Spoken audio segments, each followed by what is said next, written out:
Vous prévoyez un voyage en Thaïlande et désirez connaître les choses utiles et bonnes à savoir avant de partir? Alors cette vidéo est pour vous.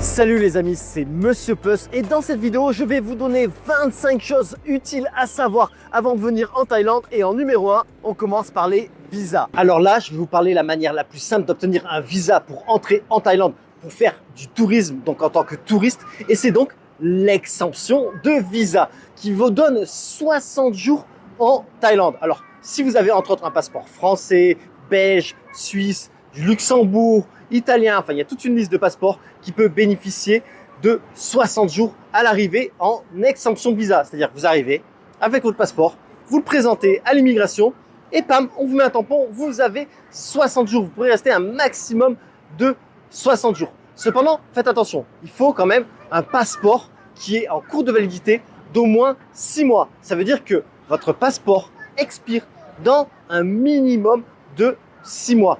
Ajoutez à ça, de plus en plus, on vous demande une preuve de sortie, c'est-à-dire un billet retour, quelque chose qui prouve que vous allez sortir de la Thaïlande. Après, vous allez me dire, ouais, Monsieur Puss, moi j'aimerais rester un peu plus que 60 jours, par exemple 90 jours. Ce qui est bien, c'est qu'avec l'exemption visa, vous pouvez faire une extension de visa. Vous allez tout simplement dans un bureau de l'immigration. Il y en a partout, il y en a à Bangkok, Phuket, Chiang Mai, il y en a vraiment beaucoup. Vous payez 1900 bahts, vous remplissez le petit formulaire et en quelques heures, le tour est joué. Vous avez 30 jours de plus et vous pouvez rester un total de 90 jours. Donc, sans l'extension, avec un passeport entre autres français, belge, suisse, allemand, italien, luxembourgeois, vous avez l'exemption de visa de 60 jours et vous pouvez obtenir une extension de visa de 30 jours, soit un total de 90 jours. Numéro 2, le TDAC. Alors TDAC, ça veut dire Thailand Digital Arrival Card. C'est tout simplement un formulaire en ligne qu'il faut remplir avant d'arriver en Thaïlande. Ce n'est pas un visa, c'est juste un formulaire à remplir et qui concerne tous les étrangers. Je dis bien tous les étrangers, peu importe le visa que vous avez, vous devez remplir ce formulaire. Alors, à savoir qu'il y a un site officiel pour remplir, c'est tdac.immigration.go.th. Allez sur ce site parce qu'il y a d'autres sites qui vous proposent de faire TDAC, mais ils vont vous demander de l'argent alors que c'est gratuit, c'est entièrement gratuit. Si vous allez sur d'autres sites, vous allez payer leur service pour vous faire quelque chose qui est gratuit et simple à remplir. Donc, pour rappel, le site officiel du gouvernement pour remplir ce formulaire en ligne, qui est obligatoire à remplir pour toute entrée en Thaïlande, c'est tdac.immigration.go.th. Alors, il faut savoir que ce formulaire se remplit au minimum 72 heures avant votre arrivée. C'est-à-dire que par exemple, si vous prenez votre billet d'avion 4 mois à l'avance et vous dire « Ah ben là, je vais faire mon TDAC au passage ». Non, ce n'est pas possible. Vous pouvez le faire que au minimum 72 heures avant votre arrivée en Thaïlande. Vous pouvez le faire aussi 2 minutes avant d'arriver. Moi, des fois, je le fais, je suis dans la queue pour l'immigration et je le fais rapidement, je le remplis. Franchement, ça prend pas beaucoup de temps. D'ailleurs, qu'est-ce qu'il y a à remplir dans ce formulaire en ligne? Il faut mettre donc vos informations de passeport, nom, prénom, date de naissance, numéro de passeport, numéro de vol, les informations sur votre vol, nom de l'hôtel et adresse de l'hôtel. Une fois que vous avez rempli tout ça, vous allez voir, franchement, ça va très vite. Si vous connaissez juste le nom de l'hôtel, allez sur Google Maps, et il y a l'adresse exacte de l'hôtel avec le district, la ville, tout. Donc c'est une petite aide. Si vous ne connaissez pas l'adresse de l'hôtel, allez sur Google Maps, tapez le nom de l'hôtel, ça va vous donner l'adresse. Après ça, vous allez recevoir un code QR. Donc vous allez recevoir par email, vous allez recevoir un code QR. C'est pas besoin forcément de l'imprimer. Imprimez-le. Faites tout simplement, moi ce que je fais, c'est je fais tout simplement une capture d'écran, comme ça c'est sur mon téléphone. Si on me le demande, je le montre. Mais généralement, on vous le demande pas. Et c'est pas, je dis ah, mais on le demande pas, donc je le fais pas. Non. En fait, c'est tout simplement parce que quand ils scannent votre passeport, ils le voient. En fait, quand vous rentrez votre numéro de passeport, ça va enregistrer le TDAC avec votre numéro de passeport. Et donc, quand ils scannent votre passeport à l'immigration, il apparaît directement. Par contre, si vous ne le faites pas, quand ils vont le scanner, ils vont pas le voir. Et là, ils vont vous dire, ah, monsieur ou madame, vous n'avez pas rempli le TDAC, mettez-vous sur le côté, remplissez-le maintenant. Sinon, vous n'entrez pas. Car pour rappel, tous les étrangers, peu importe le visa que vous avez, doivent remplir le TDAC, ce formulaire en ligne. Donc, vous venez d'arriver, vous avez envie de profiter de la Thaïlande, remplissez-le en avance. Hein. Ne perdez pas du temps à vous mettre sur le côté et refaire la queue ensuite pour remplir votre TDAC. Parce qu'il y a des gens qui disent « Ah, mais moi, on ne me l'a jamais demandé. » Ben oui, parce que vous l'avez fait, qu'il était inscrit sur votre passeport et c'est pour ça qu'ils ne vous le demandent pas. Maintenant, il faut savoir que ce formulaire est à remplir pour chaque entrée en Thaïlande. C'est-à-dire que même si vous sortez d'une heure et vous re-rentrez, il faut remplir le formulaire en ligne. Ouais, littéralement, si vous dites « Ah, ben, je vais partir 2 jours à Singapour et je reviens », ah, c'est que 2 jours. Non, il faut le re-remplir, même 1 heure, même sortez et vous traversez la frontière, 1 minute après vous revenez, il faut remplir un nouveau TDAC.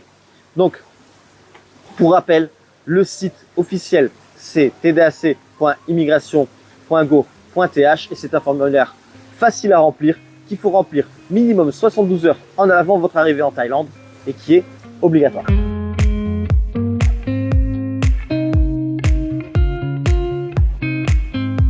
Numéro 3, la météo. Alors de manière générale, il y a 2 saisons en Thaïlande, la saison sèche et la saison des pluies.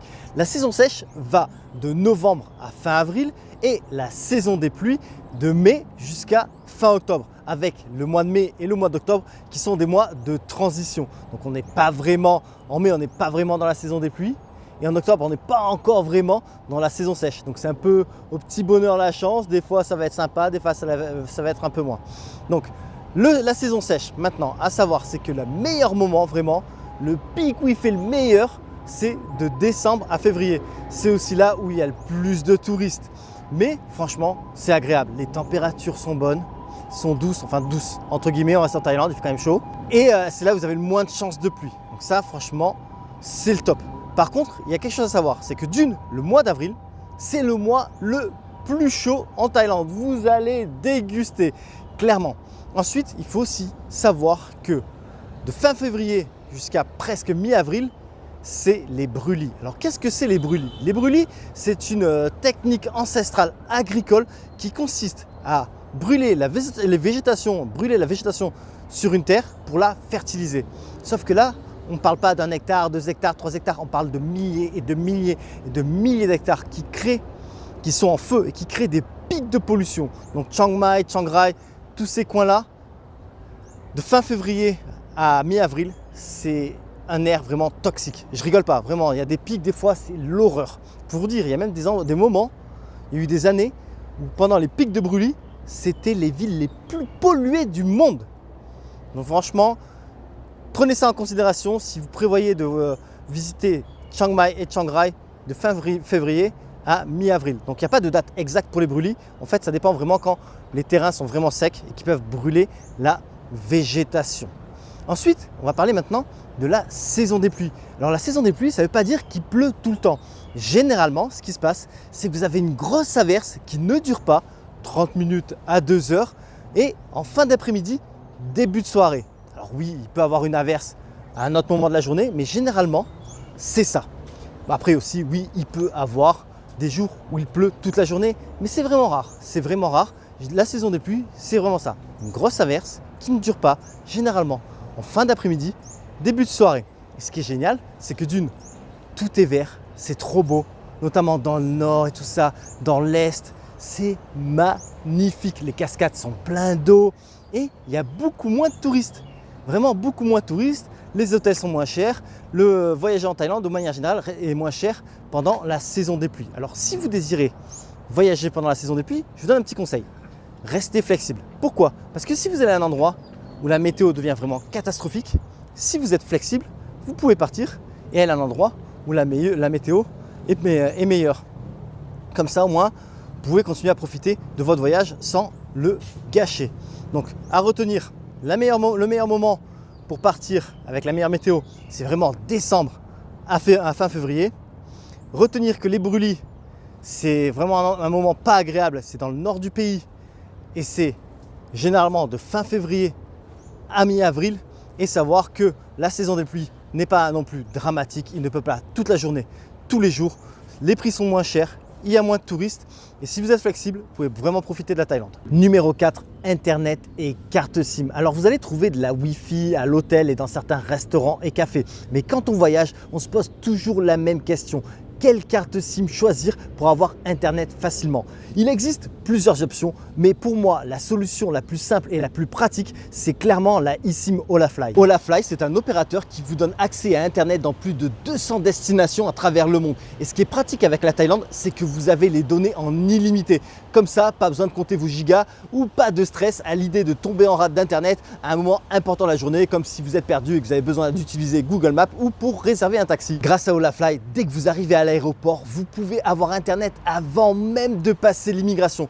Comme ça, par exemple, vous pouvez envoyer un message à votre famille pour leur dire que vous êtes bien arrivé. Je vous le dis, c'est vraiment la solution simple et efficace pour avoir Internet dès votre arrivée en Thaïlande. Maintenant, pour obtenir votre eSIM, c'est très simple. Allez sur leur site www.holafly.com ou téléchargez leur application. Ensuite, choisissez votre destination, la durée et les dates exactes de votre voyage. Puis, en 2 temps 3 mouvements, vous recevez un code QR par email qu'il faut scanner pour installer la eSIM. L'installation est rapide et une fois arrivé à destination, vous activez les données d'itinérance et tada, vous avez Internet sur votre téléphone. Enfin, si vous souhaitez vous procurer une eSIM Holafly pour votre prochain voyage, je vous mets un lien en description de cette vidéo et avec mon code promo MonsieurPuss5, vous bénéficiez de 5% de remise. Ce serait dommage de ne pas en profiter, non? Numéro 5, le change. Alors tout d'abord, la devise thaïlandaise, la monnaie thaïlandaise, c'est le baht.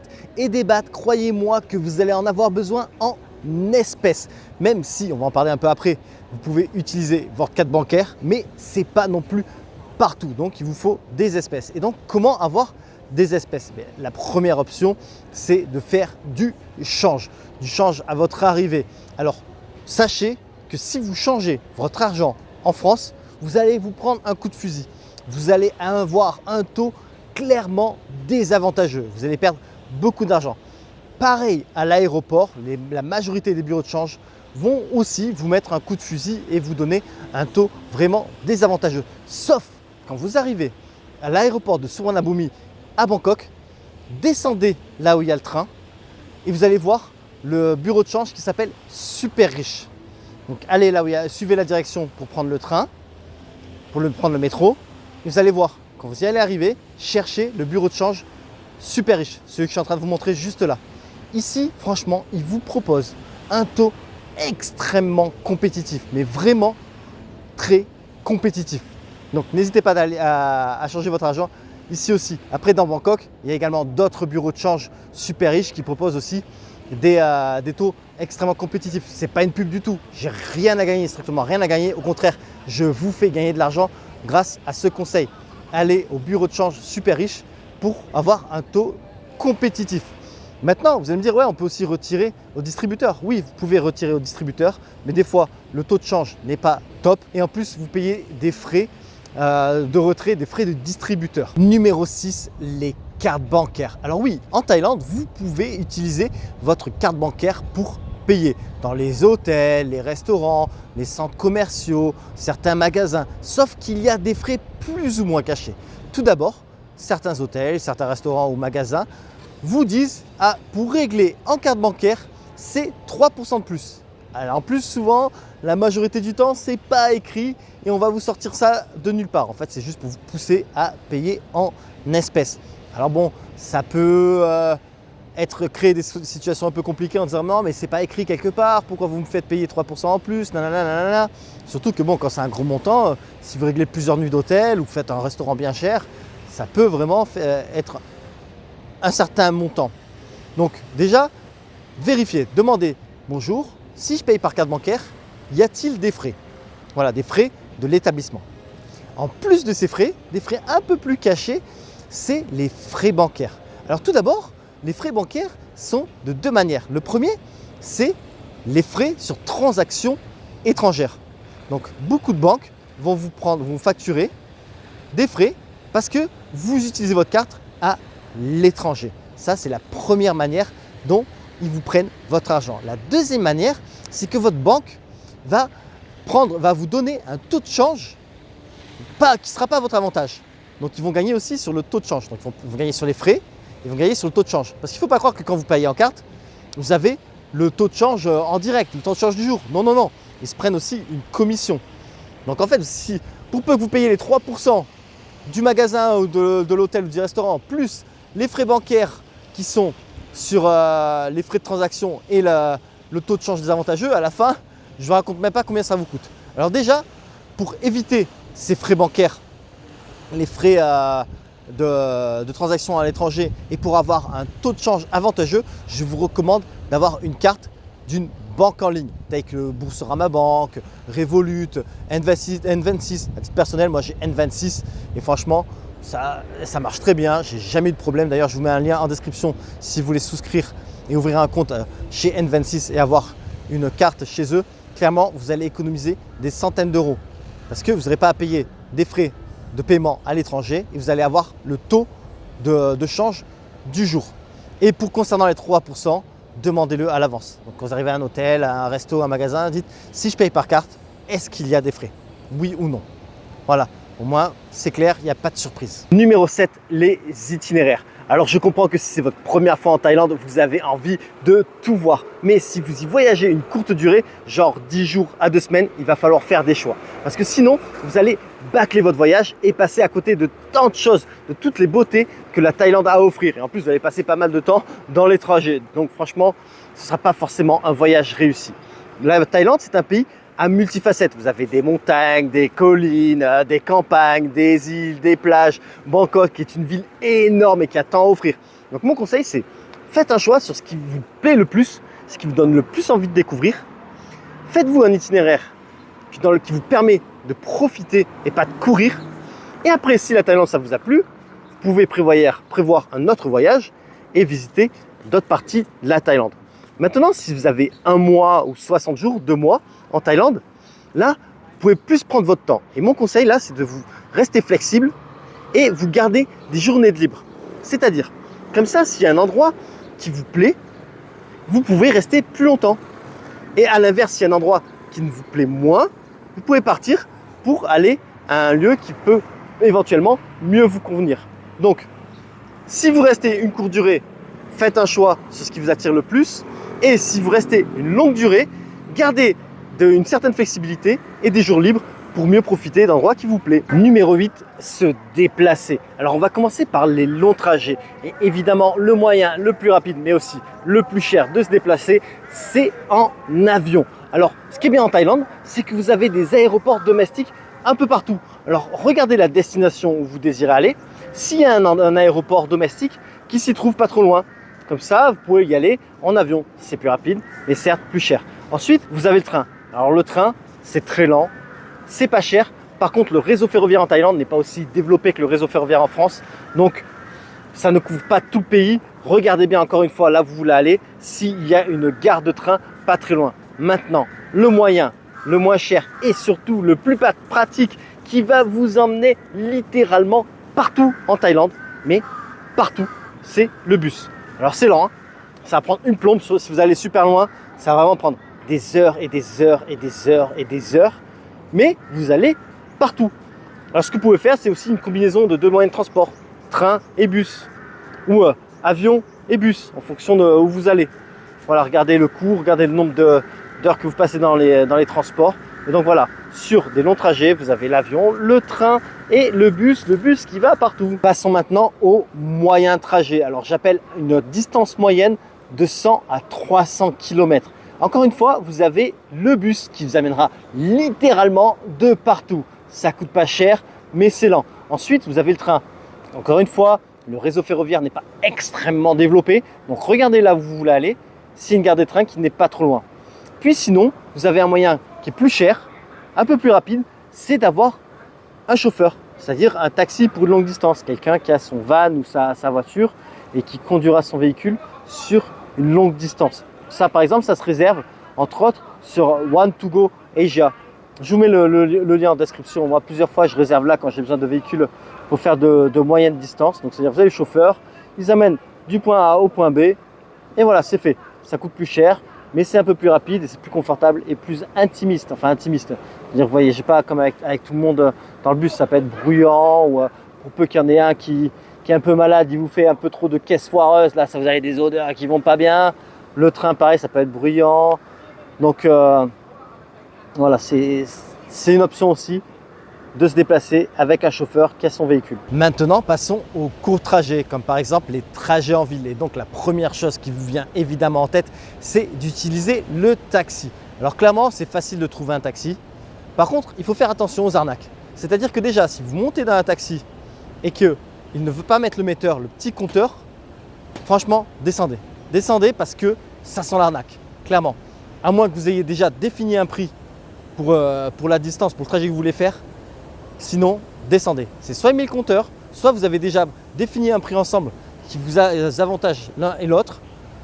Mais sinon, descendez, ça sent l'arnaque. Donc pour les taxis, moi ce que je recommande vraiment, c'est de télécharger Grab ou Bolt, qui sont des applications telles que Uber. Au moins là, vous connaissez le prix à l'avance, il n'y a pas d'arnaque sur le trajet que vous avez choisi. Ensuite, il y a aussi les tuk-tuk. Alors les tuk-tuk, c'est rigolo pour l'expérience, mais clairement, ils vous mettent un coup de fusil. C'est plus cher que les taxis, c'est moins confortable, c'est toujours, voilà, vous lui dites d'aller là, des fois il se trompe. Enfin, c'est une petite arnaque parce que bon, c'est un truc vachement touristique, ça coûte plus cher, c'est vraiment pour l'expérience. Alors je vous dis pas de ne pas les utiliser. Moi franchement, pour rigoler de temps en temps, je l'utilise, ou quand j'ai des potes ou de la famille qui vient, je les utilise parce que c'est vraiment une expérience à faire, les tuk-tuk. Mais de là à les utiliser tous les jours, non, préférez le taxi, clairement. Une autre solution pour se déplacer en ville, c'est le bus. Ça coûte pas cher, c'est hyper pratique, vous pouvez aller partout avec. Encore une fois, que ce soit sur les longs, les moyens ou les courts trajets, le bus vous amène littéralement partout. À Bangkok, ce qui est bien, c'est que vous pouvez utiliser le métro. Il y a des lignes aériennes et des lignes souterraines. Franchement, ça couvre quand même une bonne partie de la ville. Ça coûte pas cher. Là, il n'y a pas d'arnaque, hein. On ne dit pas, on vous donne pas un prix de nulle part ou quoi. Donc, dans le métro, c'est hyper pratique à Bangkok. Donc, n'hésitez pas à l'utiliser. Et à Bangkok, ce qu'il y a aussi de bien pour se déplacer, c'est le bateau. Donc, vous pouvez l'utiliser à la fois sur les canaux de Bangkok, donc on appelle les klong, ou sur la Chao Phraya, qui est le fleuve qui traverse Bangkok. Franchement, c'est sympa. C'est vraiment joindre l'utilité à l'agréable. Donc, parce que ça vous fait une petite expérience, vous êtes comme ça sur les canaux, ça coûte pas cher. Non, je vous recommande quand vous êtes à Bangkok de prendre le bateau sur les klong ou sur la Chao Phraya. Vraiment, c'est à faire. Comme je vous disais, c'est lié à l'utile et à l'agréable. Numéro 9, la location de véhicules. Alors, c'est vrai que la location de véhicules, c'est génial parce que vous êtes beaucoup plus libre. Vous allez où vous voulez, vous vous arrêtez quand vous voulez. C'est vraiment génial. Maintenant, quelques petites choses à savoir. Vous pouvez aussi bien louer une voiture que un deux roues. Dans les deux cas, que vous louez une voiture ou un deux roues, faites toujours des photos avant même de partir de l'agence de location. Des photos et une vidéo du véhicule, notamment des traces qu'il y a déjà, des petites rayures, des bosses, des endroits cassés, peut-être des caches cassées sur un scooter, tout ça. Tout ce qui ne va pas, faites des photos directement de ça. Pourquoi? Parce que ça évitera qu'on vous dise « Ah, ben c'est vous qui avez fait cette rayure. Ah, c'est vous qui a bossé la carrosserie. » Comme ça, vous n'avez pas à payer. Ça, vous pouvez vous protéger au cas où. Alors, je ne dis pas que tous les loueurs de véhicules sont malhonnêtes et font ça.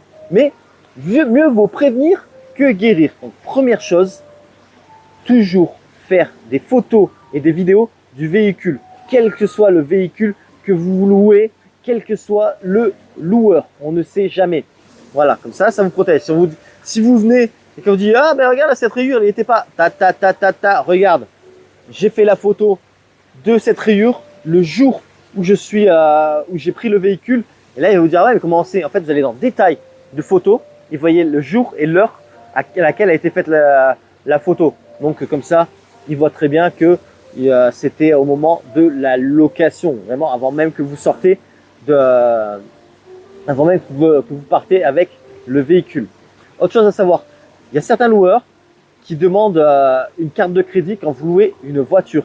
Une caution par carte de crédit. Donc si vous avez une carte de débit, ça ne fonctionnera pas.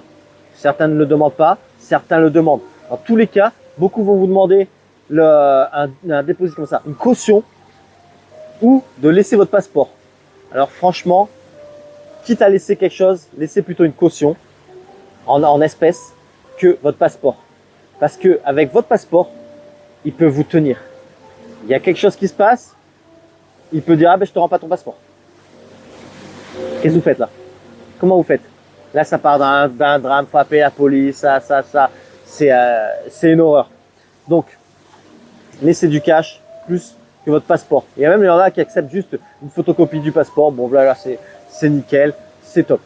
Maintenant, on va passer à la location de scooter. Très important. Première chose, quand vous louez un scooter, avant toute chose, essayez les freins à l'arrêt. C'est-à-dire que vous mettez à côté du scooter, vous le poussez, tac, petit coup de frein arrière. Ok, ça freine bien. Vous continuez, vous poussez, tac, petit coup de frein avant. Ok, ça freine bien. Les freins fonctionnent. Pourquoi à l'arrêt? Parce que bon, si vous le faites en roulant et qu'il n'y a pas de frein, mauvaise surprise. Donc, essayez d'avoir les freins à l'arrêt. Ensuite, très important, le code de la route en Thaïlande. Disons que les Thaïlandais se font leur propre code de la route. Même s'il y a un code de la route qui existe, ils se font leur propre code. Et franchement, conduisez doucement et soyez attentifs tout le temps. Le danger viendra sûrement des autres. Il y a 25 000 morts par an sur la route en Thaïlande. Donc c'est pour ça que je vous dis de faire très attention sur la route, notamment quand vous êtes avec un 2 roues. Surtout si vous êtes avec un 2 roues, s'il vous plaît, mettez un casque. Vous n'êtes pas immortel. Si vous êtes en France, en Belgique, en Suisse, que vous conduisez un 2 roues, vous allez le mettre le casque. Qu'est-ce qui se passe? Vous arrivez en Thaïlande, vous sentez pousser des ailes, vous ne mettez plus le casque, vous êtes immortel? Non, c'est pas un signe de liberté de ne pas avoir de casque. C'est juste montrer que vous êtes bête. Vous tombez, vous risquez la mort. Je vous raconte une histoire. Ma mère avait un ami qui n'avait pas le casque. Il est tombé à l'arrêt. Il est mort à l'arrêt. À l'arrêt. Vous tapez mal la tête, vous êtes mort. Alors pensez en conduisant avec de la vitesse. S'il vous plaît, mettez un casque quand vous conduisez un 2 roues en Thaïlande et soyez extrêmement prudent. Le danger vient aussi des autres. Si vous n'êtes pas à l'aise avec un scooter, ne louez pas un scooter. Les accidents peuvent arriver encore beaucoup plus vite. Pour récapitulatif, on fait des photos et une vidéo du véhicule, que ce soit une voiture ou un scooter, pour éviter pour montrer les rayures et tout ça. Comme ça, en cas de problème, vous pouvez prouver que c'est pas vous qui l'avez fait.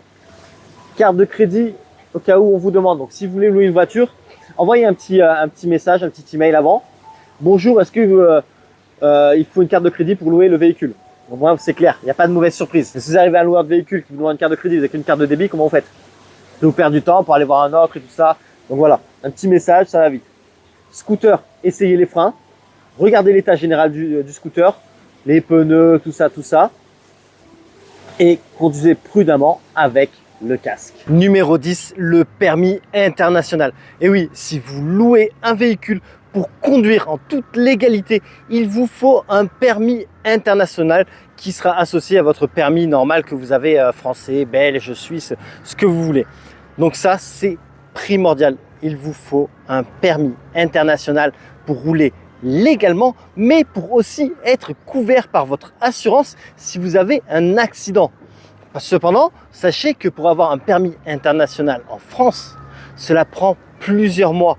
Même sur le site, ils vous annoncent que les délais peuvent être jusqu'à 4 mois. Il y a même des gens qui ont eu leur permis international, qui ont reçu leur permis international après plus de 6 mois. Donc si vous prévoyez de voyager en Thaïlande, faites votre permis international de suite.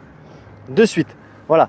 Après, ce qu'il faut savoir aussi, c'est que si vous louez un véhicule de plus de 50 cm3, donc un 110 ou un 125, là, il vous faut un permis moto, car le permis 125 que vous avez automatiquement en France n'est pas valable en Thaïlande.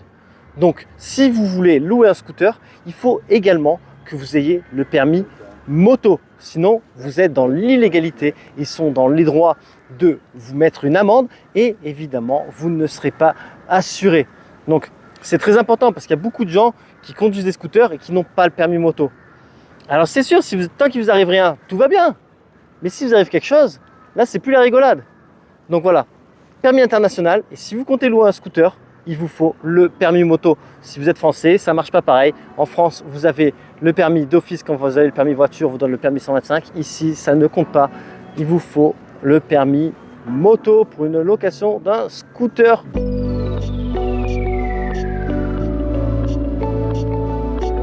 Numéro 11, la street food. Alors je sais que certains d'entre vous ont peur de goûter à la street food, vous avez peur de l'hygiène, vous avez peur de tomber malade. Mais franchement, vous allez passer à côté de quelque chose, car la gastronomie thaïlandaise passe aussi par la street food. Donc si vous avez peur, quelques petits conseils. Mangez tout d'abord là où mangent les locaux. Si les locaux mangent ici, c'est que vous n'allez pas tomber malade. La dame, elle n'a rien à gagner à faire tomber malade les gens, elle va tuer son business. Donc si vous avez un petit peu de doute, regardez où mangent les locaux, il y a du monde, c'est-à-dire c'est bon, je peux y aller. Sachez aussi que les restaurants les plus dangereux, vous pouvez plus facilement tomber malade, c'est pas la street food, c'est les restaurants à touristes. La street food, c'est bien. Vous voyez la dame cuisiner, vous voyez ce qu'elle met à l'intérieur. Il n'y a pas de truc, il n'y a pas un truc qui tombe par terre, elle le remet ou quoi. Sachez que dans les trucs à touristes, vous ne voyez pas ce qui se passe en cuisine. S'il y a un truc un peu périmé, ils s'en foutent, ils vous le mettent parce que vous savez de toute façon que vous êtes un client d'une fois, vous n'allez pas revenir, vous n'êtes pas un régulier. Si un truc qui tombe par terre, pareil, on s'en fout, on ne voit pas vu, pas pris. Donc vous avez plus de chances de tomber malade dans un restaurant à touristes que dans un truc de street food. Et franchement, encore une fois, la street food, ça fait partie de la gastronomie thaïlandaise. Vous allez vous régaler et pour pas cher. Donc pourquoi ne pas essayer? Allez là où mangent les locaux et vous allez voir, vous allez vous régaler à petit prix. Numéro 12, la nourriture épicée. Alors vous le savez peut-être, en Thaïlande, les plats peuvent être très pimentés. Pas l'intégralité des plats, mais pas mal de plats peuvent vous mettre la bouche en feu, les larmes aux yeux et le nez qui coule. Donc, un truc important à savoir, si vous n'aimez pas épicé, dites bien que vous ne voulez pas manger épicé du tout. Zéro piment. Zéro piment. Parce que si vous dites, oui, bon, je vais prendre un peu épicé, les Thaïlandais ont une définition du un peu épicé qui va vous arracher la bouche. Parce que pour eux, un peu épicé, c'est beaucoup épicé pour nous. Donc vraiment, j'insiste, si vous ne pouvez pas manger épicé, vous ne voulez pas perdre un plat, ou renvoyer un plat et gâcher de la nourriture, dites bien, je ne veux pas épicé. En anglais, not spicy, not spicy. En thaïlandais, my pet, my pet, my pet. Dites bien, insistez bien, répétez le mot plusieurs fois. Not spicy, not spicy, not spicy. My pet, my pet, my pet. Parce que je vous jure, si vous demandez un petit peu épicé, croyez-moi, vous allez déguster. Vous allez déguster. Donc voilà, c'est mon conseil.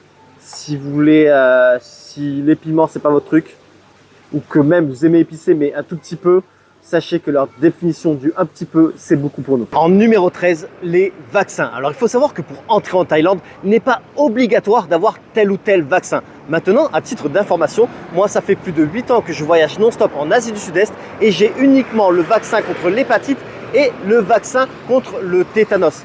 Maintenant, libre à vous de consulter un médecin généraliste, voir avec lui ce qu'il vous propose et après ensuite de prendre la décision de faire tel ou tel vaccin. Numéro 14, les assurances voyage. Vous voyagez en Thaïlande, vous pensez que Bouddha veillera sur vous pour qu'il ne vous arrive rien?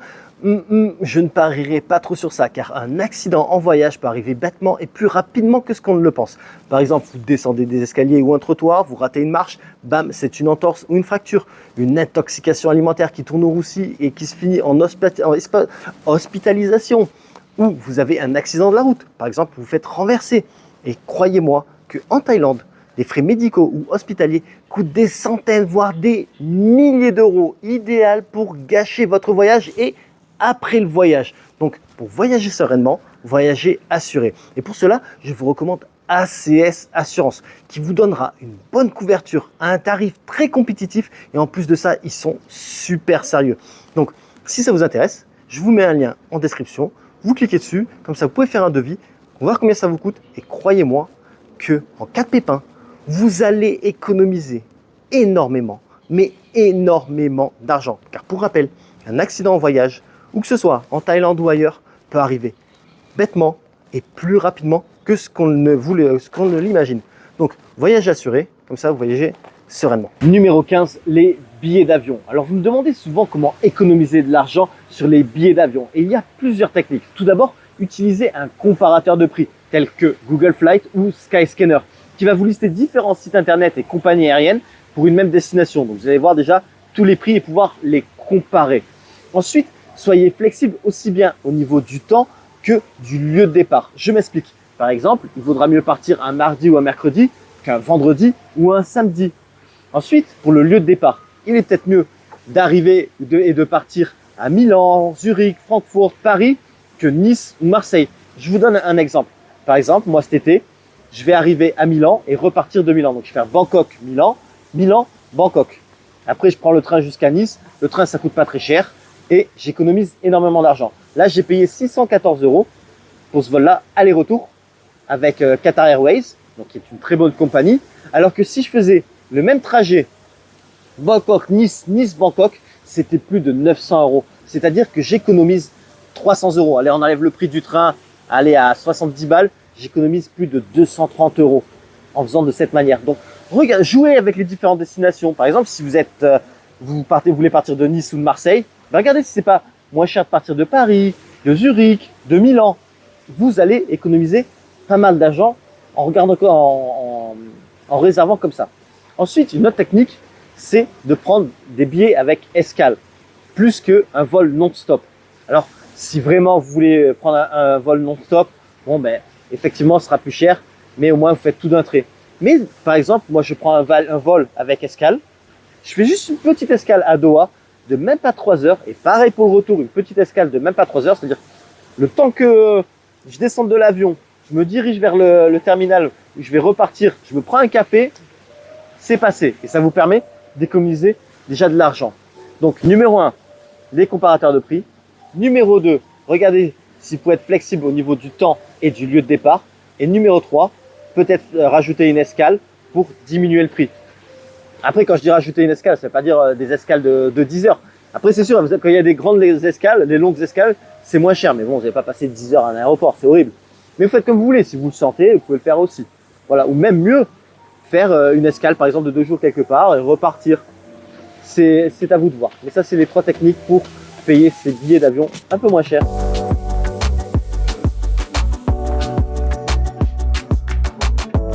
Numéro 16, les choses à emporter. Alors, je ne suis pas votre mère pour vous dire tu prends 4 caleçons, 2 maillots de bain, 3 t-shirts.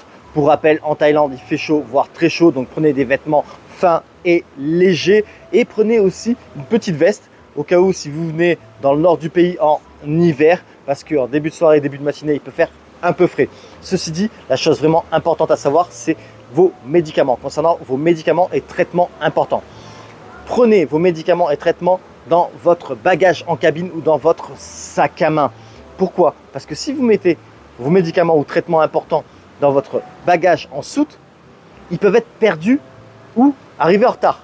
C'est rare qu'ils perdent vos bagages, mais ça peut arriver. Mieux vaut donc les mettre en cabine ou dans votre sac à main. Comme ça, c'est avec vous dans l'avion. Ne prenez pas de risques avec ces choses qui sont importantes. Pareil, demandez à votre médecin une ordonnance en anglais.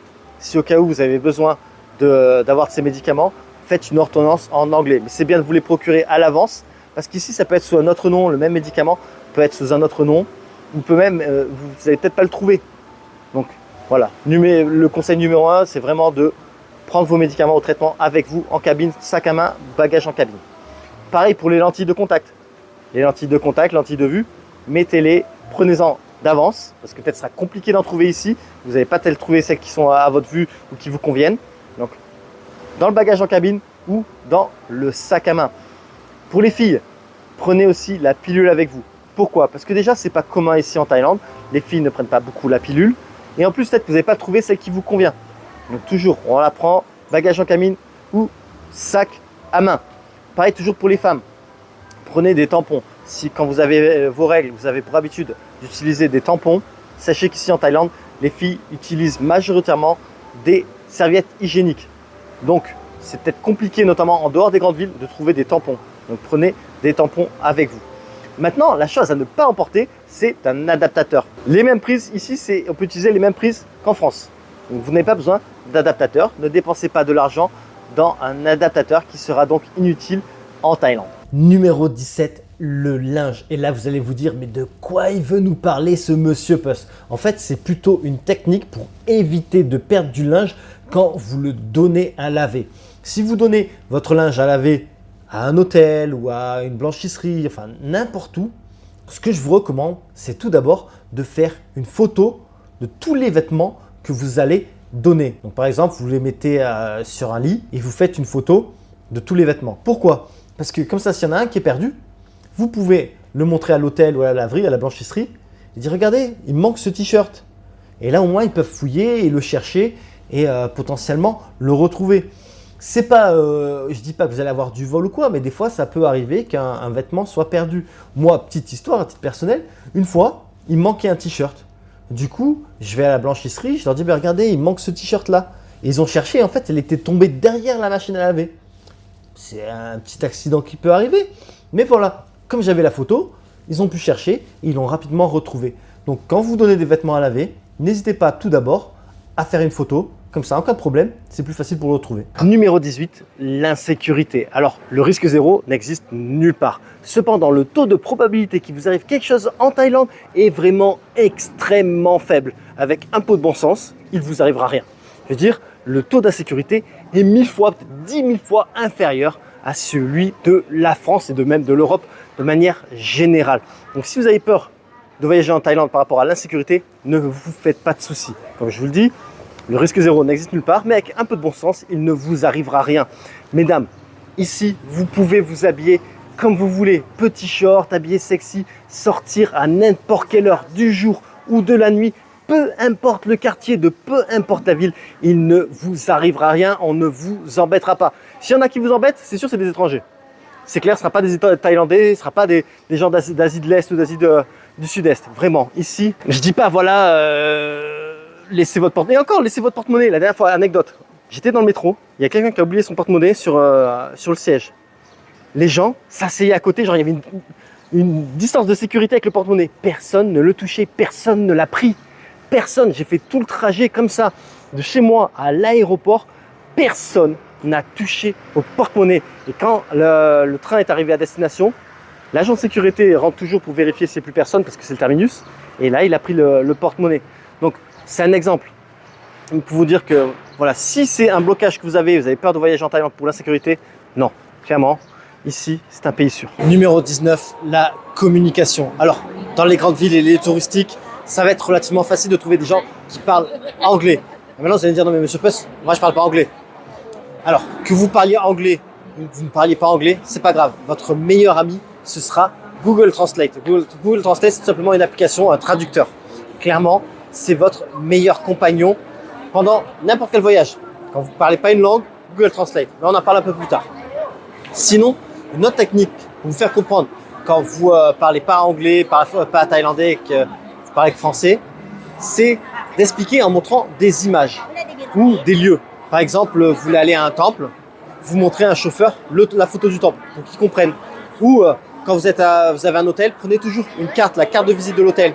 Comme ça, vous le donnez à un chauffeur, il peut retrouver l'hôtel sans que vous ayez besoin de parler. Pareil, faites des dessins, des trucs comme ça, des signes, des images, des dessins. C'est un moyen de communication basique, mais qui marche tout le temps. Alors, si vous parlez anglais, ça va être bien dans les grandes villes et les zones touristiques. En dehors de ça, vous pouvez trouver des gens qui parlent anglais, mais ce sera moins courant. Et si vous ne parlez pas anglais du tout, dans ce cas-là, Google Translate et apprenez également à prendre l'habitude à montrer les photos de là où vous voulez aller ou de ce que vous voulez. Un plat, n'importe quoi. Par exemple, vous voulez pas manger épicé. Vous vous rappelez plus comment on dit en thaïlandais. Vous ne savez pas comment on dit en anglais. Vous montrez une photo de piment, vous faites tout simplement photo de piment.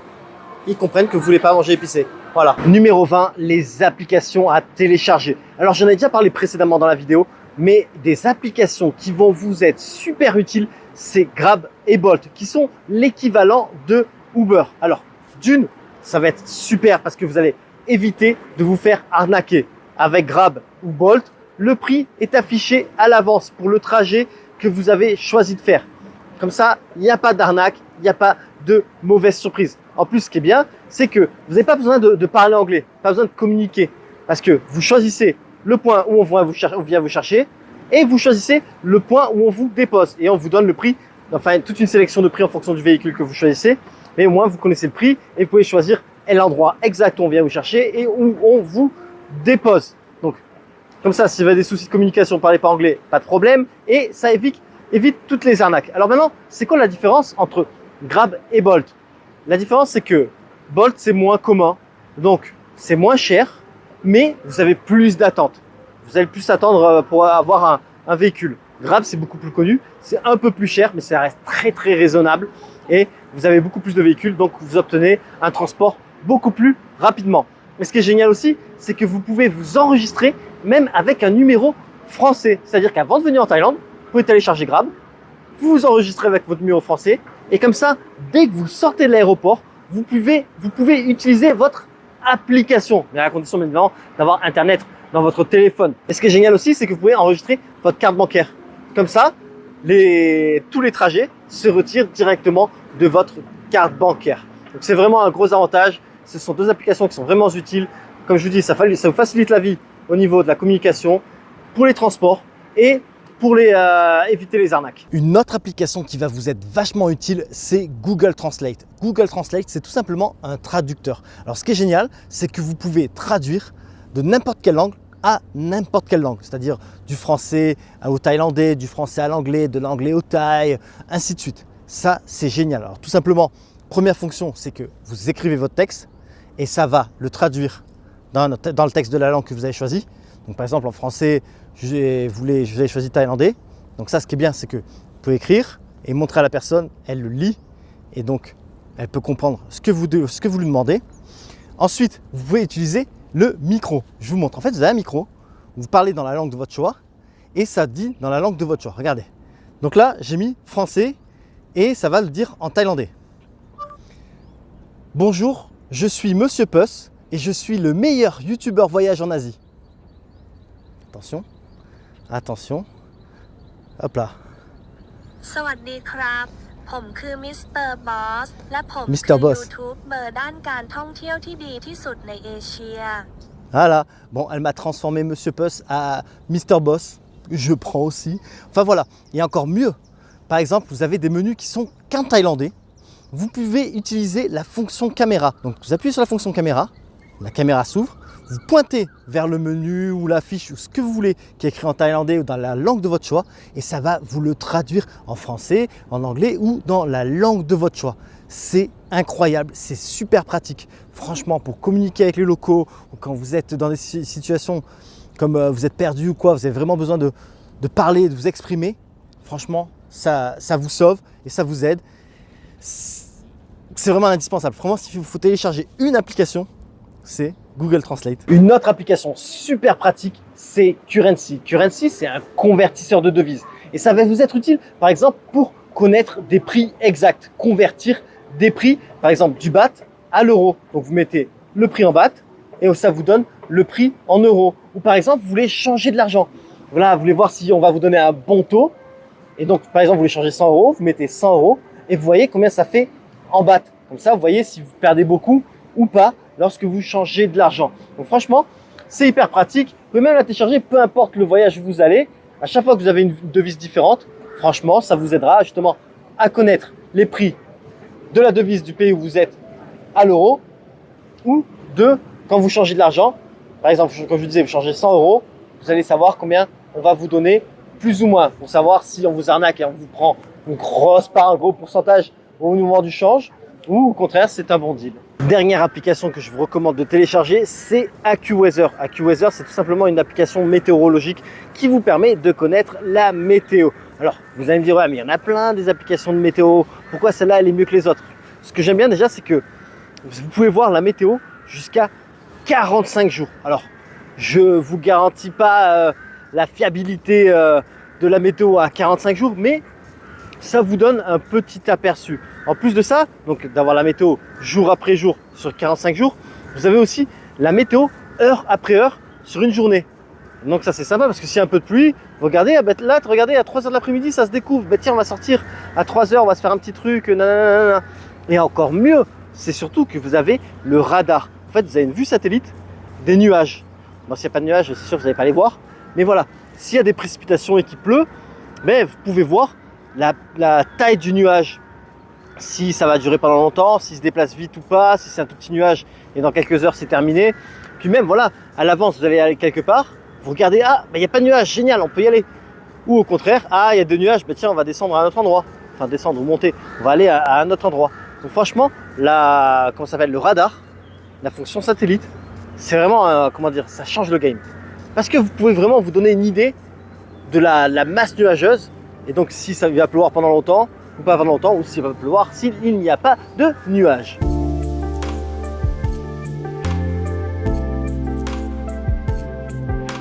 Je fais un petit aparté pour vous dire que j'ai écrit un e-book guide voyage en Thaïlande de plus de 380 pages dans lequel vous allez retrouver des exemples d'itinéraires sur 1 semaine, 2 semaines, 3 semaines, 4 semaines.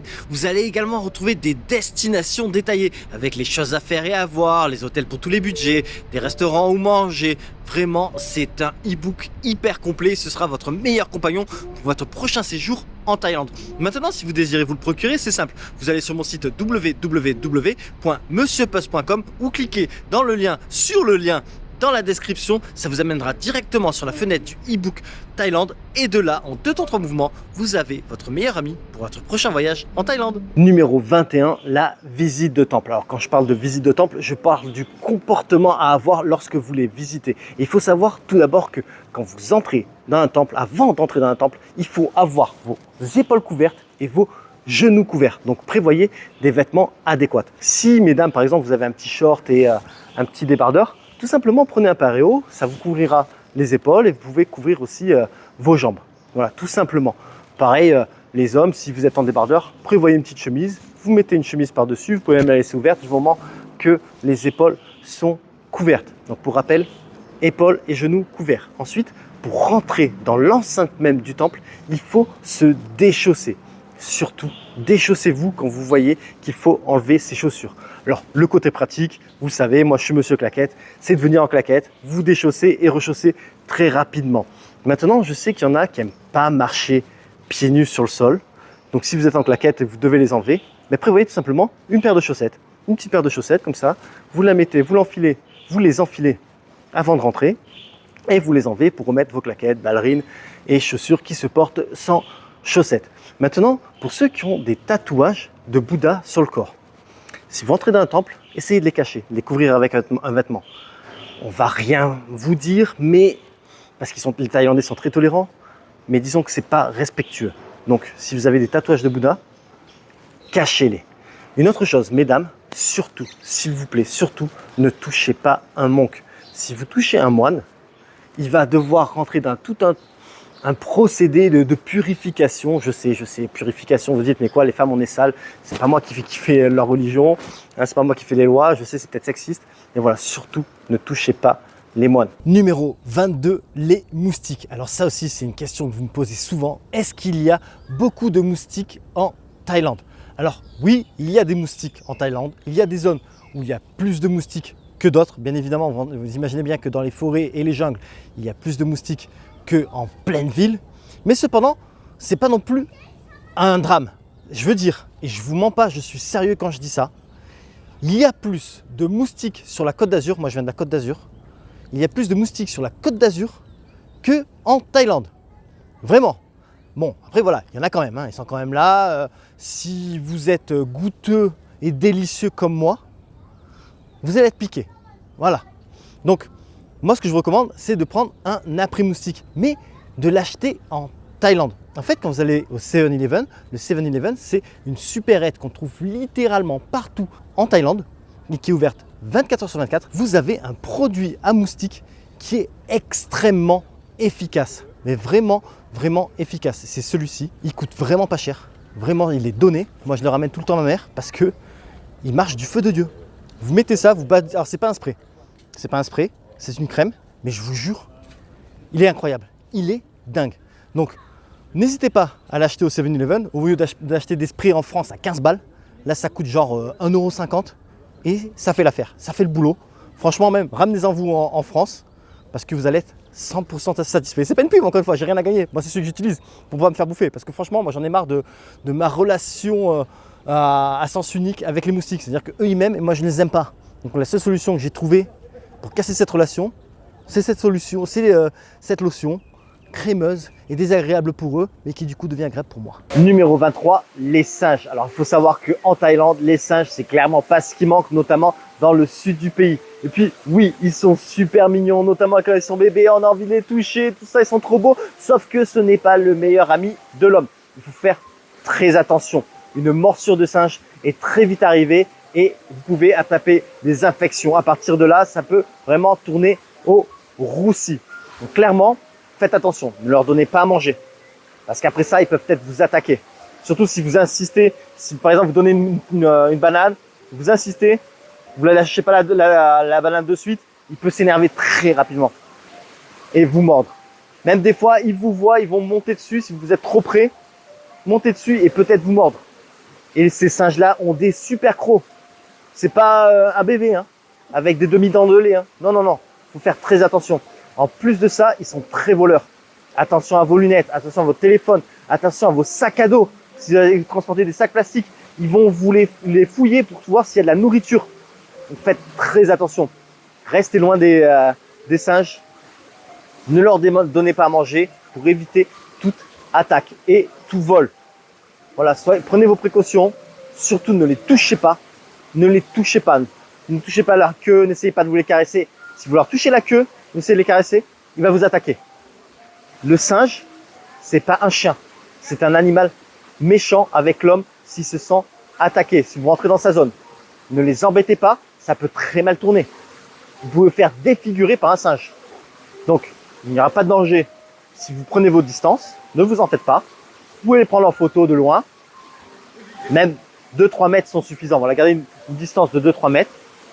Faites très attention. Prenez vos précautions avec les singes. Parce qu'en cas de morsure, vous pourrez avoir des infections. Et même, si vous mord au visage ou quoi, ça peut vous défigurer. Donc s'il vous plaît, les singes, distance de sécurité. Numéro 24, les activités avec les éléphants et les tigres. Alors, ceux qui me connaissent, vous avez vu que sur la demi-tonne de vidéos que j'ai faites en Thaïlande et en Asie, je n'ai jamais montré quoi que ce soit avec des éléphants ou des tigres. Je ne supporte pas, je ne tolère pas la maltraitance animale, mais même des insectes, même des fourmis. La seule maltraitance que je tolère, c'est les moustiques. On peut les éclater, c'est le seul truc. Donc c'est pour ça que je n'ai jamais montré aucune activité avec les éléphants et ni les tigres. Pourquoi?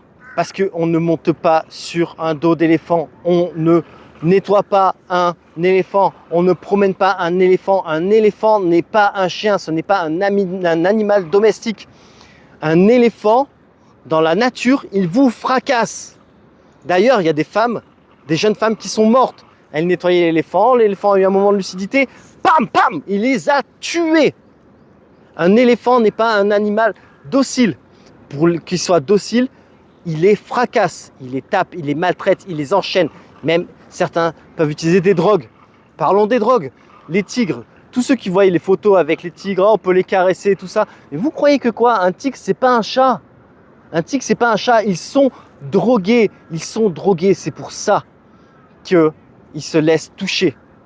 Donc, s'il vous plaît, si vous avez une bonne conscience, que vous aimez les animaux, n'allez pas voir les éléphants, n'allez pas voir les tigres, même les éléphants dans des réserves. Pourquoi? Parce qu'ils sont intelligents. De moins en moins de gens veulent monter sur les éléphants. Donc du coup, qu'est-ce qu'ils font? Ils créent des réserves qui vous font payer bien cher pour aller voir les éléphants. C'est la partie cachée du business. C'est pour vous caresser dans le sens du poil, pour vous avoir, pour vous amadouer. Mais les éléphants sont toujours maltraités, s'il vous plaît. Donc, quand vous venez en Thaïlande, dans n'importe quel pays, n'allez pas faire des activités avec les éléphants ou avec les tigres. Et on termine par le numéro 25, les serpents. Alors ça, c'est quelque chose qu'on me demande souvent. Monsieur Puss, j'ai peur des serpents. Est-ce qu'il y a beaucoup de serpents en Thaïlande? Alors, ma réponse est oui. Il y a beaucoup de serpents en Thaïlande. Vous allez voir beaucoup de vidéos où on en voit dans des centres commerciaux, on en voit dans des cuvettes de toilettes et tout ça. Moi, je vais vous dire, il y en a certes plein, mais dans tous mes voyages en Thaïlande, j'en ai fait plus de 40. Le temps que j'ai passé à droite, à gauche, j'en ai vu 4. J'en ai vu 4, dont un qui était à Perpète les Alouettes dans l'arbre. Sinon, j'en ai vu que 4. Et Dieu sait que je suis allé à droite, à gauche, et j'en ai fait des voyages en Thaïlande. Je dis 40, mais sinon j'en ai fait 45, 50, je sais même pas, j'ai arrêté de compter. Enfin bon, ça pour dire que des serpents, vous n'allez pas en croiser beaucoup. Donc n'ayez pas peur, ne vous faites pas de soucis. Dites-vous que vous avez peut-être peur du serpent, mais lui, il a encore plus peur que vous. Le serpent, son moyen de défense, c'est de se barrer et de se cacher. Là, il va vous attaquer quand c'est son moyen de défense ultime, quand il n'a plus le choix. Donc ne vous en faites pas. Des serpents en Thaïlande, il y en a, mais il y a vraiment très peu de chances que vous en voyez. Donc si vous avez peur, il ne faut pas que ce soit une barrière pour vous empêcher de venir ici. Vraiment, comme je vous dis, ils ont plus peur, eux, que vous. Et généralement, de toute façon, même s'il y en a, vous n'allez pas le voir. Ils ont leur technique de camouflage, ils sont toujours bien cachés, soit en haut dans des arbres, dans du feuillage et tout ça. Non, ne vous en faites pas pour les serpents. Donc les serpents en Thaïlande, il y en a, mais il y a très peu de chances que vous les voyez. Donc ne vous gâchez pas le voyage pour ça. Et voilà les amis, c'est la fin de cette vidéo. J'espère qu'elle vous sera utile pour votre prochain voyage en Thaïlande. Et ceci dit, les aventures en Thaïlande continuent, les aventures en Asie continuent aussi. Donc si vous désirez ne rien manquer, n'hésitez pas à vous abonner. Et je vous dis donc à la prochaine sur ma chaîne La Bizette. Je vous remercie d'avoir regardé cette vidéo. J'espère qu'elle vous a plu et qu'elle vous sera utile pour votre prochain voyage. À bientôt.